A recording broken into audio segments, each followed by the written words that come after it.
Assalamualaikum warahmatullahi wabarakatuh. Salam sejahtera bagi kita semua. Shalom, Om Swastiastu, Namo Buddhaya, dan salam kebajikan. Teman-teman, dalam kesempatan kali ini saya akan membahas mengenai arti hukum dan tata hukum, sejarah tata hukum di Indonesia, serta sistem hukum yang umumnya digunakan di negara-negara di dunia. Tetapi sebelum saya mulai, saya ingin mengajak teman-teman untuk mendengar apa pendapat dari masyarakat mengenai arti hukum itu sendiri. Yuk kita dengar. Ya, hukum adalah cara bagaimana negara mengatur dan mengelola masyarakat sih. Itu aja sih. Hukum itu adalah suatu peraturan yang tegas dan seadil-adilnya untuk seseorang atau untuk orang banyak. Adalah satu perundang-undangan yang dibuat untuk mengatur setiap warga atau orang atau pribadi supaya hidup di dalam rule yang benar. Menurut saya undang-undang itu berasal dari penjajah kita, dari Belanda. Menurut saya hukum itu suatu peradilan. Kalau misalnya masyarakat ada yang membuat kesalahan, maka itu udah ada peraturannya sendiri-sendiri. Dan tapi kalau untuk kenyataannya di Indonesia itu kebanyakan hukum itu tumpul ke atas tapi tajam ke bawah. Manusia tuh pada hakikatnya adalah makhluk sosial, sehingga membutuhkan interaksi dengan sesama. Namun dalam proses interaksi tersebut, manusia membawa sifat dan ego masing-masing, yang kalau tidak dikendalikan bisa menimbulkan perselisihan dan bahkan merugikan orang lain. Oleh karena itu, perlu aturan yang mengatur perilaku manusia agar setiap tindakannya selaras dengan kepentingan bersama. Aturan inilah yang kemudian melahirkan pedoman hidup bermasyarakat yang kita namakan dengan hukum. Tetapi definisi hukum itu sangat sulit dibuat. Profesor Van Apeldoorn, seorang profesor sejarah hukum di Universitas Amsterdam, menyatakan bahwa hukum itu banyak seginya dan sedemikian luasnya sehingga tidak mungkin untuk menyatakannya dalam rumusan yang memuaskan. Saya akan berikan contoh bahwa hukum itu bukan hanya kita melihat bahwa maling di penjara itu hukum, atau penipu itu dihukum, itu namanya hukum. Tidak. Jadi hukum itu sangat luas. Apa saja, bahwa jabatan kepala pemerintahan itu juga ada aturannya, ada hukumnya. Menteri-menteri apa saja yang ada di dalam pemerintahan itu ada aturan, ada hukumnya yang kita kenal dengan istilah nomenklatur. Demikian juga di DPR, legislatif. Legislatif membuat undang-undang. Namun apabila undang-undang tersebut tidak sesuai dengan norma yang ada di masyarakat, maka masyarakat bisa melakukan gugatan, dan itu ada aturan hukumnya juga melalui Mahkamah Konstitusi. Dan itu baru sebagian dari hukum. Masih banyak lagi segi-segi lain, aspek-aspek lain yang bersinggungan dengan hukum yang memerlukan aturan. Ernst Utrecht, sarjana hukum, seorang ahli hukum keturunan Belanda yang lahir di Surabaya tahun 1922, mencoba membuat batasan sebagai pegangan bagi orang-orang yang belajar ilmu hukum. Ia menyatakan bahwa hukum itu adalah himpunan dari peraturan yang berisi perintah dan larangan yang mengurus tata tertib masyarakat yang harus ditaati, yang kalau dilanggar dapat menimbulkan tindakan oleh pemerintah atau pengurus masyarakat. Bagaimana pendapat ahli hukum Indonesia di zaman setelah kemerdekaan? Menurut Sacipto Raharjo, hukum adalah karya manusia berupa norma-norma yang berisikan petunjuk, tingkah laku, dan mengandung rekaman ide-ide mengenai keadilan. Sementara Mokhtar Kusumatmaja menyatakan bahwa definisi hukum adalah keseluruhan asas dan kaidah yang mengatur kehidupan manusia dalam bermasyarakat untuk menciptakan ketertiban dan sebagai sarana pembaruan masyarakat sehingga perubahan berjalan tertib dan teratur. Setelah kita tahu makna hukum, arti hukum, kita juga pernah mendengar tata hukum. Apa itu tata hukum? Istilah tata hukum dalam bahasa Belanda disebut rechtsorde, yaitu susunan hukum yang terdiri atas aturan-aturan hukum yang tertata, sehingga orang mudah menemukan bila membutuhkannya untuk menyelesaikan peristiwa hukum yang terjadi di masyarakat. Tata hukum yang berlaku dalam masyarakat adalah tata hukum yang disahkan oleh pemerintah atau penguasa daerah setempat. Tata hukum yang sah dan berlaku pada waktu tertentu di daerah tertentu dinamakan sebagai hukum positif atau ius constitutum. Sementara tata hukum yang diharapkan berlaku di masa mendatang dinamakan ius constituendum. Ius constituendum dapat berubah menjadi ius constitutum apabila ia telah disahkan, penggunaannya, penerapannya sesuai dengan perkembangan dan kebutuhan masyarakat. Kemudian kita bicara mengenai sejarah tata hukum di Indonesia. Kalau bicara tentang tata hukum di Indonesia, itu perjalanannya sangat panjang. Dari zaman kerajaan sebelum Belanda menjajah kita, kerajaan-kerajaan di Nusantara itu telah memiliki aturan dan tata hukum sendiri.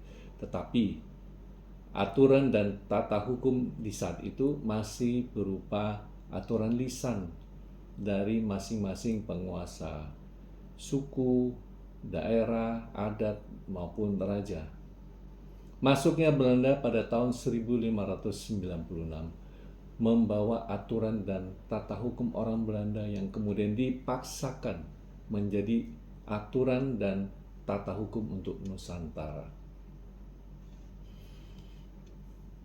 Masuknya Belanda inilah yang kemudian memberikan catatan bagi perkembangan ilmu hukum di negara kita juga. Dimulai dari tahun 1602 sampai 1799, yaitu yang kita kenal dengan masa penjajahan Belanda melalui perusahaan dagangnya yang bernama VOC. Di masa VOC tersebut, Belanda membuat peraturan yang sama dengan hukum Belanda kuno yang sebagian besar merupakan hukum disiplin hingga penyelesaian masalah di lingkungan VOC dan daerah-daerah yang dikuasai oleh VOC. Untuk kita ketahui, pada tahun 1602 Belanda mendirikan VOC itu sebagai perusahaan dagang yang mendapat hak istimewa dari pemerintah Belanda yang bernama hak oktrooi, yang meliputi perdagangan, pelayaran, mengumumkan perang, melakukan perdamaian, hingga mencetak uang. Setiap peraturan yang dibuat oleh VOC diumumkan, tetapi pengumumannya tidak diarsip dan belum terdokumentasikan dengan baik. Kemudian VOC mulai melakukan dokumentasi seluruh pengumuman-pengumuman yang pernah ditempel, itu disusun secara sistematis dan diumumkan kembali di Batavia pada tahun 1643 dengan nama Statuta Batavia. Statuta Batavia ini berlaku sebagai hukum positif bagi orang-orang pribumi maupun pendatang. Dan dengan demikian di masa VOC berkuasa, tata hukum yang berlaku adalah aturan yang berasal dari negeri Belanda dan aturan yang dibuat oleh gubernur jenderal yang berkuasa di daerah VOC hingga akhirnya VOC dibubarkan pada tanggal 31 Desember 1799. Selanjutnya kita mengenal masa yang dinamakan Besluytenregering yang berlangsung dari tahun 1814 sampai 1855. Masa Besluytenregering ini dimulai dengan kejadian yang terjadi di Eropa, yaitu pada tahun 1795 Prancis berhasil menggulingkan pemerintahan kerajaan Belanda dan mendirikan negara boneka Prancis di Belanda. Raja William V melarikan diri dari Belanda ke Inggris setelah Belanda dikuasai oleh Prancis. Raja William V ini selanjutnya meminta bantuan Inggris untuk mengambil alih dan melindungi koloni Belanda agar tidak jatuh ke tangan Prancis. Inggris setuju dengan janji mengembalikan wilayah koloni Belanda kepada Raja William V setelah Belanda kembali merdeka. Walaupun Belanda dikuasai oleh Prancis, tapi Indonesia tidak pernah dijajah langsung oleh Prancis. Napoleon Bonaparte memang menempatkan adiknya Louis Bonaparte menjadi raja di Belanda selama masa penguasaan Prancis. Louis Bonaparte ini memang juga pernah menunjuk Herman Willem Daendels sebagai gubernur jenderal di Nusantara pada tahun 1808 sampai 1811. Kembali ke Inggris sesuai dengan kesepakatan antara Raja Belanda dengan Inggris pada tahun 1811, Inggris menyerbu Pulau Jawa dan berhasil menaklukkan Batavia. Inggris kemudian menunjuk Thomas Stamford Raffles menjadi gubernur jenderal untuk menjalankan pemerintahan di Pulau Jawa. Di masa itu, peraturan terhadap koloni sepenuhnya diserahkan kepada raja sebagai penguasa mutlak, bukan kepada kongsi dagang sebagaimana yang terjadi di masa VOC. Kemudian setelah kekalahan Napoleon pada tahun 1813 di Leipzig, Belanda mendapatkan kembali kemerdekaannya dan menjadi kerajaan Belanda yang baru, modern, di bawah Raja William I. Tahun 1814 disusun konstitusi baru yang bernama Nederlands Grondwet 1814 yang menandai berdirinya kerajaan Belanda modern. Tahun 1816 Inggris mengembalikan Nusantara kepada Belanda. Dan di dalam undang-undang Belanda yang baru ini yang disebut dengan Nederlands Grondwet 1814 dalam pasal 36 itu disebutkan bahwa raja berdaulat secara mutlak memegang kekuasaan tertinggi atas wilayah-wilayah seberang kerajaan. Pemerintah kolonial tidak diatur oleh parlemen, melainkan langsung oleh raja melalui pejabat yang ditunjuk, yaitu gubernur jenderal. Karena itu seluruh hukum kolonial Belanda di awal abad ke-19 berdasarkan keputusan raja yang disebut dengan Besluytenregering, bukan undang-undang. Oleh sebab itu seluruh kekuasaan eksekutif, administratif, bahkan legislatif di wilayah koloni, yaitu Indonesia, Nusantara, di masa itu dijalankan melalui keputusan raja atau pejabat kolonial yang mewakili. Sedikit kilas balik kita. Di masa penjajahan Perancis di Belanda, Perancis mengenalkan dan menerapkan Code Civil yang merupakan kitab undang-undang hukum Perancis di Belanda. Dan ketika Belanda kembali merdeka, muncul dua pandangan besar, yaitu mereka yang ingin kembali ke hukum adat lama Belanda sebelum dijajah oleh Perancis, dan mereka yang ingin mempertahankan Code Civil milik Perancis karena dipandang lebih sistematis dan rasional.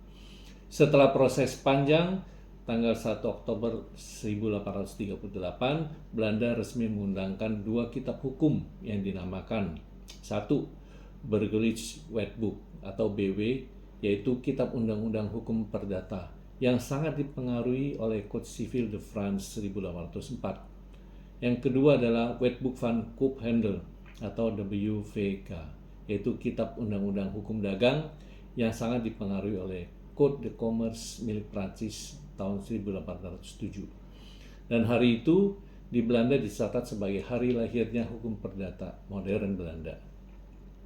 Selanjutnya tanggal 15 Agustus 1839 Belanda menyelesaikan beberapa peraturan disempurnakan. 1. Peraturan organisasi peradilan. Yang kedua, ketentuan umum tentang perundang-undangan. Yang ketiga, Kitab Undang-Undang Hukum Perdata. 4. Kitab Undang-Undang Hukum Dagang. Dan kelima, peraturan tentang acara perdata. Masa selanjutnya itu dinamakan Regering Stadtregering, berlangsung dari tahun 1855 sampai 1926. Tahun 1848, sejarawan mencatat bahwa tahun itu sebagai tahun revolusi di seluruh Eropa. Di berbagai negara seperti Prancis, Jerman, Austria, Italia, rakyat bangkit menuntut kebebasan, hak politik dan pemerintahan yang konstitusi atau pemerintahan konstitusional. Raja Belanda yang berkuasa saat itu, Raja William, kemudian membentuk komisi perancang konstitusi baru. Grondwet 1848 ini mengubah Belanda dari monarki absolut menjadi monarki konstitusional parlemen. Grondwet 1848 ini tidak hanya membatasi kekuasaan raja dan memberi peran parlemen, namun juga sistem absolut di wilayah koloni juga dianggap perlu diperbaharui. Pada tahun 1854, pemerintah Belanda mengundangkan Regering Reglement atau peraturan pemerintahan yang menjadi undang-undang dasar bagi pemerintahan Hindia Belanda. Regering Reglement ini merupakan konstitusi kolonial yang mengatur pemerintahan, kekuasaan, hubungan antara Belanda dengan tanah jajahannya. Di dalam pasal 59 ayat 1 dan 4 Regering Reglement ini, ayat 1 berbunyi, pemerintah Hindia Belanda berwenang menetapkan aturan hukum pidana dan perdata bagi golongan penduduk bukan Eropa, yang mana berlaku bagi pribumi dan timur asing. Dan ayat 4, segala peraturan yang ditetapkan di Hindia Belanda tidak boleh bertentangan dengan undang-undang dan peraturan yang dibuat oleh raja dan parlemen di negeri Belanda. Regering Reglement 1854 ini memiliki peran penting bagi Indonesia karena 1. menjadi konstitusi Hindia Belanda yang mengatur kekuasaan secara tertulis untuk pertama kalinya. Yang kedua, membatasi kekuasaan absolut dari seorang gubernur jenderal. Yang ketiga, memperkenalkan asas legalitas. Yang keempat, menjadi dasar hukum dan pemerintah yang modern kelak diadopsi sebagian oleh pemerintah Indonesia setelah merdeka. Masa berikutnya adalah masa yang disebut sebagai Indische Stadtregeling yang berlangsung dari tahun 1926 sampai 1942. Semenjak Grondwet 1848 diundangkan, perubahan dan revisi atas Grondwet 1848 terus terjadi. Pada tahun 1901 lahir konsep politik etis yang membuat pemerintah Belanda mengumumkan politik balas budi kepada rakyat jajahan, termasuk memberikan pendidikan yang kemudian menimbulkan tuntutan agar rakyat pribumi diberikan hak politik lebih besar, misalnya ikut serta dalam Dewan Rakyat atau Volksraad. Setelah Perang Dunia I tahun 1914 sampai 1918, ide demokrasi dan menentukan nasib sendiri menyebar dan memberikan tekanan kepada Belanda untuk memperbaharui sistem kolonial yang kuno dan yang tidak adil ini. Puncaknya pada tahun 1922, Grondwet Belanda kembali diubah untuk mengatur hubungan antara negeri Belanda dengan koloni-koloni, terutama Hindia Belanda. Pasal 1 Grondwet 1922 menegaskan bahwa Kerajaan Belanda terdiri atas negeri Belanda, Hindia Belanda, Suriname, dan Surakau. Dasar hukum baru kemudian terbentuk untuk menggantikan Regering Reglement 1254 sehingga lahirlah yang dinamakan dengan Indische Staatregeling yang disahkan tahun 1925 dan berlaku per 1 Januari 1926. Undang-undang baru di tahun 1922 ini merupakan konstitusi kolonial yang lebih modern dibanding sebelumnya, di mana pihak yang terlibat dalam Undang-Undang baru tahun 1922 ini termasuk juga Dewan Rakyat. Dan melalui perubahan Indische Staatregeling 1922 ini, bangsa Indonesia sudah turut membentuk undang-undang dan turut menentukan nasib bangsanya sendiri. Masuk periode berikutnya, yaitu dari tahun 1942 sampai 1945, yaitu masa pendudukan Jepang yang kenal dengan nama Osama Seirei. Pada masa penjajahan Jepang, pelaksanaan tata pemerintahan di Indonesia berpedoman pada Undang-Undang Osamu Seirei yang berisikan hal-hal yang diperlukan untuk menjaga ketertiban umum. Di masa pendudukan Jepang, Jepang tidak membawa pengetahuan hukum yang baru, melainkan tetap mengakui dan melanjutkan semua badan pemerintahan dan kekuasaan, hukum dan perundangan dari pemerintahan terdahulu, yaitu dari Hindia Belanda, itu tetap diakui dan berjalan, asal tidak bertentangan dengan peraturan pemerintahan militer. Hal ini sebagaimana tercantum dalam pasal 3 Osama Seirei nomor 1 tahun 1942. Memasuki masa kemerdekaan, tata hukum di Indonesia dibagi dalam beberapa periode, yaitu periode tahun 1949, yaitu awal kemerdekaan kita, di mana setelah proklamasi tanggal 17 Agustus 1945, tanggal 18 Agustus 1945, pemerintah menetapkan Undang-Undang Dasar 1945 sebagai dasar berdirinya bangsa Indonesia, sekaligus merupakan norma dasar yang menjadi pedoman dalam penyelenggaraan pemerintah Indonesia sebagai negara yang berdaulat. Periode selanjutnya adalah 1949 sampai 1950.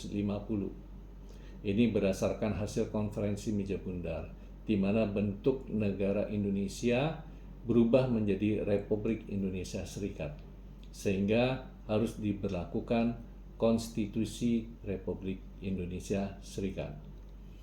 Kemudian selanjutnya tahun 1950 sampai 1959, yaitu dimulai dari tanggal 17 Agustus 1950, bangsa Indonesia kembali ke Negara Kesatuan Republik Indonesia dengan Undang-Undang Dasar Sementara 1950 yang diberlakukan hingga 4 Juli 1959, karena pada tanggal 5 Juli 1959 kita memulai babak baru periode selanjutnya yang berlaku sampai sekarang, yaitu kondisi di mana Presiden mengeluarkan dekrit Presiden yang menyatakan Undang-Undang Dasar Sementara 1950 dinyatakan tidak berlaku lagi dan Indonesia kembali menggunakan UUD 1945. Kita sudah membahas mengenai arti hukum, tata hukum, dan sejarah tata hukum yang ada di Indonesia. Kita juga harus tahu apa yang dimaksud dengan sistem hukum dan sistem hukum apa yang berlaku di negara-negara yang ada di dunia ini. Menurut Profesor Raden Subekti, sistem hukum adalah kesatuan yang teratur yang terdiri dari bagian-bagian yang saling berkaitan erat satu sama lain dan keseluruhannya dimaksudkan untuk mencapai suatu tujuan tertentu, yaitu keadilan. Definisi ini mengandung beberapa unsur penting, yaitu satu, kesatuan yang teratur. Artinya bahwa hukum bukan aturan yang berdiri sendiri, melainkan suatu tatanan utuh yang terorganisir, di mana setiap bagian hukum seperti pidana, perdata, ya kan, hukum acara, administrasi itu saling berhubungan. Yang kedua, bagian yang saling berhubungan itu berarti bahwa peraturan, asas, lembaga pelaksana hukum harus saling mendukung agar hukum berjalan dengan konsisten. Dan selanjutnya bicara mengenai tujuan keadilan, bahwa tujuan dari sistem hukum bukan hanya untuk kepastian hukum, melainkan untuk keadilan yang hidup dalam masyarakat. Oleh karena itu, hakim bukan hanya corok dari undang-undang, tapi juga harus bisa menjadi pencari keadilan. Nah, bicara mengenai sistem hukum, terdapat 4 sistem hukum yang dijalankan, yang diterapkan di negara-negara di dunia. Yang pertama adalah sistem hukum Eropa kontinental. Sistem hukum ini berkembang di negara Eropa daratan, disebut dengan istilah civil law. Sistem hukum ini berasal dari kodifikasi hukum yang berlaku di Kekaisaran Romawi pada masa pemerintahan Kaisar Justinianus. Kodifikasi hukum merupakan kumpulan dari berbagai kaidah hukum yang ada sebelum Raja Justinianus yang disebut dengan Corpus Juris Civilis. Kode sipil hukum Romawi yang terkodifikasi ini kemudian diadopsi menjadi Kode sipil Perancis pada tahun 1804 yang selanjutnya dibawa oleh Perancis ke Belanda. Kode sipil yang berasal dari hukum Romawi ini memiliki ciri sistematis, terstruktur berdasarkan deklarasi dewan, prinsip umum, dan sering menghindari hal-hal yang bersifat detail. Prinsip utama yang menjadi dasar prinsip hukum dari Eropa kontinental itu ada beberapa. Antara lain, satu, hukum adalah kodifikasi tertulis atau lex scripta, yaitu hukum bersumber pada undang-undang yang telah dirumuskan secara sistematis. Yang kedua, terdapat pemisahan antara hukum publik dengan hukum privat. Yang ketiga adalah asas legalitas, di mana tidak ada perbuatan yang dapat dipidana tanpa dasar hukum yang telah ada sebelumnya. Yang keempat, hak milik bersifat absolut. Yang kelima, adanya kepastian hukum, di mana hakim hanya menerapkan hukum, bukan membuat hukum yang baru. Yang keenam adalah rasionalitas dan sistematika hukum. Dan selanjutnya, kaidah hukum yang dirumuskan secara abstrak, bukan kasus per kasus, tapi hakim harus menafsir peraturan umum pada kasus yang konkret. Sistem hukum yang lain adalah Anglo-Saxon. Sistem hukum Anglo-Saxon ini berkembang di Inggris pada abad ke-11. Sistem hukum ini biasa disebut dengan sistem hukum common law atau sistem hukum unwritten law atau hukum tidak tertulis. Ciri utama hukum Anglo-Saxon adalah hukum tidak terkodifikasi. Ini berbeda ya dengan sistem hukum Eropa kontinental. Karena sistem common law ini tidak memiliki kodifikasi secara menyeluruh, hukum berkembang melalui keputusan-putusan hakim. Artinya, putusan pengadilan merupakan sumber hukum utama, bukan undang-undang. Anglo-Saxon menganut asas dalam memutuskan perkara, hakim harus berdasarkan putusannya pada prinsip hukum yang sudah ada dalam putusan hakim lain dari perkara atau putusan hakim yang telah ada sebelumnya. Yang ketiga, sistem hukum adat. Sistem hukum adat ini tumbuh dan berkembang di lingkungan sosial sebagian negara seperti Indonesia, Tiongkok, India, Jepang, dan lainnya. Di Indonesia, asal mula istilah hukum adat disebut dengan adat recht dari bahasa Belanda. Sistem hukum adat umumnya bersumber dari peraturan-peraturan hukum yang tidak tertulis yang tumbuh dan berkembang serta dipertahankan berdasarkan kesadaran hukum masyarakat. Hukum adat bersifat tradisional dan berpangkal tolak pada kehendak dari nenek moyang atau leluhur. Sistem hukum adat ini dibagi menjadi 3 bagian. Yang satu, hukum adat mengenai tata susunan masyarakat, mengatur susunan ketertiban, lingkungan, jabatan, serta pejabatnya. Yang kedua, hukum adat mengenai warta yang terdiri dari hukum adat pertalian sanak, perkawinan, waris, kemudian hukum tanah, hak ulayat tanah, transaksi tanah, dan hukum perhutangan. Yang ketiga adalah hukum adat mengenai delik atau hukum pidana yang berisikan peraturan tentang berbagai delik dan reaksi masyarakat terhadap pelanggaran hukum pidana. Terakhir yang kita bahas adalah sistem hukum Islam. Pada mulanya dianut oleh masyarakat Arab sebagai awal dari muncul dan penyebaran agama Islam di Jazirah Arab yang kemudian berkembang hingga benua Asia, Afrika, Eropa, dan Amerika. Beberapa negara di Afrika dan Asia menganut asas hukum Islam dalam bernegara. Ini melaksanakan peraturan-peraturan hukumnya secara taat berdasarkan peraturan perundang-undangan negara yang dibuat tidak bertentangan dengan ajaran agama Islam. Sumber-sumber di dalam hukum Islam itu ada 4, yaitu 1 Al-Quran, yang kedua Sunnah Nabi, yaitu cerita tentang Nabi Muhammad, perkataan, perbuatan, dan cara hidup Nabi. Yang ketiga adalah ijma atau kesepakatan para ulama besar tentang suatu hal yang berkenaan dengan persoalan hukum. Yang keempat adalah qiyas, menyamakan hukum suatu perkara baru dengan perkara lama yang sudah ada hukumnya.